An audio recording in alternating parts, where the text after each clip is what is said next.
கருவேப்பிலை கொத்தமல்லியும் அதோட திரும்ப போட்டு சுற்றி எடுத்துக்குவேன். எடுத்துகிட்டு உங்களுக்கு காமிக்கிறேன். வடை மாவு அரைச்சாச்சு. அதில் வந்து ஒரு 2 டீஸ்பூன் அளவு தேங்காய் பூ போடுறேன். இது வந்து ஆப்ஷனல் தான்.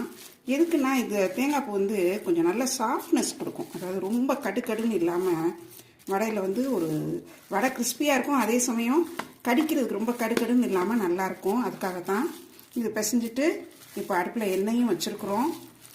இதை சின்ன சின்னதாக தட்டி போட்டு எடுத்துடலாம். வடை மாவு கொஞ்சம் சின்ன சின்ன பாலாக உருட்டி வச்சுருக்கிறேன்.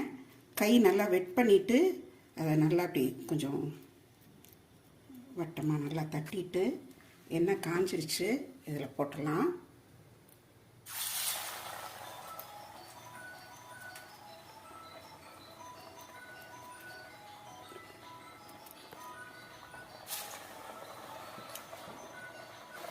வடையை தட்டி போட்டிருக்கிறேன்.